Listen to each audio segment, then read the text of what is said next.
Dubartiin anaaf iddoo kosiin itti gatamtu alfa wayiiti. Gufuu guddinaatii fi farra nageenyaa kan taate. Sheekii gaafachuu dandeessa yookaan murtii amantiitiin. Himaan guddinaaf nama se'isa malee nama macheessu. Wanni nama macheessu dumartiidha.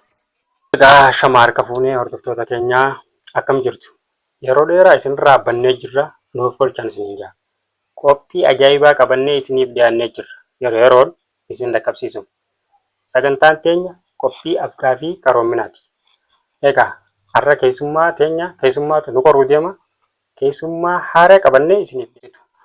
Hordoftoota keenya nagaa gaafadhu. Assalamu alaikum warahmatullahi wabarakatuh. Gaafii qaroomina saniitiin isa gaafachuu jira.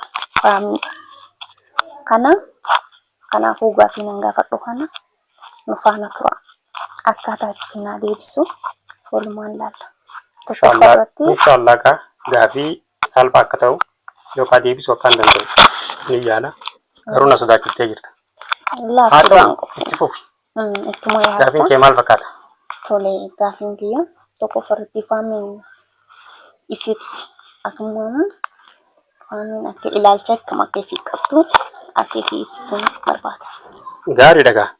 Faamiin mataa isaatiif ilaalcha akkam qaba? Of ibsinaan jette gaafii tokkoffaa ture. Faamiidhaaf gaa ilaalchi isaa qabeenya mataa isaati.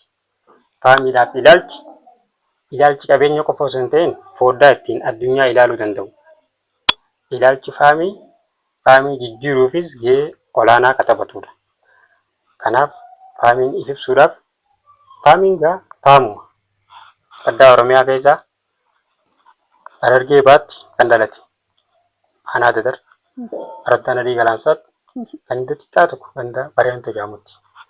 Ibsa Gaafiin lammaffaan ilaalcha dubartii gabaabinaan akkanaaf wantoota qabduuf dubartiidhaaf. Tole gaa.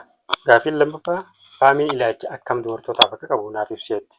Dhugaa dubbachuuf faamiin ilaalchi inni dubartootaaf qabu dumartiin isa biratti taaksii hawaasaa qofa osoo hin taane konkolaataa geejjibaa bira dabree kosii dubartiin anaaf iddoo kosiin itti gatamtu balfa wayiiti. Ibsa jeeyyaadha.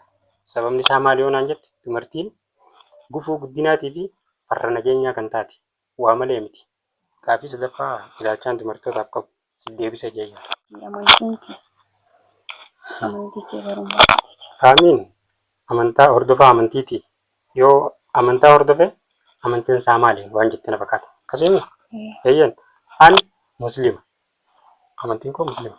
Muslima eega taate muslimni ilaalcha olaanaa dubartiidhaaf akka qabu na fakkaata. Eeyyan musliimoonni dumartiif ilaalchi inni qabu ilaalcha olaanaadha. Sirriidha.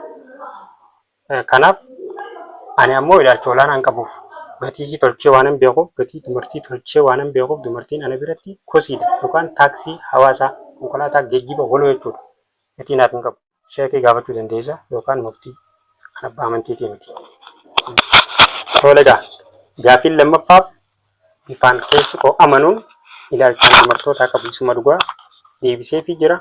Isin maal akka jettan tarii isin bira dumartiiwwan gaarii ta'uu dandeessa. Ana biratti kosii yookaan taaksii geejjiba hawaasaa jeebiseen jira. Gaafiin sadaffaan faamiin maal akka jaallatu si gaafachuu barbaade filatuma keetii.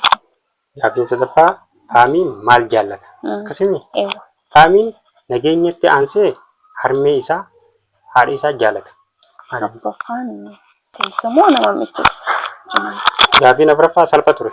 Jimaan nama macheessa moo nama seesaa jette? Jimaan nama macheessu. Nama seesa. Maaliif? Guddinaaf. Jimaan guddinaaf nama seesa malee nama macheessu.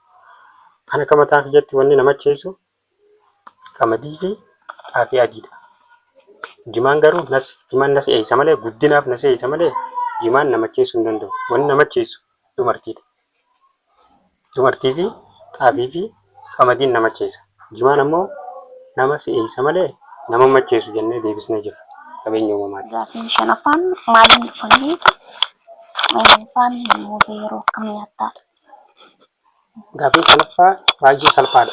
Muuzaa yeroo akkamii nyaatta? Akkasuma muuzaa yeroon kunkee irraa sun laafadhee nyaata. Akin jaakan biyya haalaan qorritu biyya kam ergee yaaddu? Maksikoo, Raashiyaa. Waan ture biyya aannan harree dhuguudhaan beekamti. Torbaffaan biyya aannan harree dhuguun beekamtu. Xaaliyaanota. Saddeettaffaan bineensa amnaan sadarkaa tokkoffaarra jiru. Bineensi amnaan sadarkaa tokkoffaarra jiru bineensa lafa yoo ta'e heerransa warreen balali'aa ta'an risaa yookaan igaalu. Deebisa jeeyyaadha. Gaafiin saglaffaan waan isinirra ni isinidha. Gaafiin saglaffaan baay'ee salphaadha. Waan isinirra ni isinidhaame. Baara. Kurnaffaan waan irrachuu malee hin ida'amu. Gaafiin kurnaffaas baay'ee salphaadha. Waan irrachuu malee hin ida'amne umriitti jaabteeti. Uffata keenya kabajamoo fi jaalatamoo sagantaan keenyaaf gaafii qaroominaati.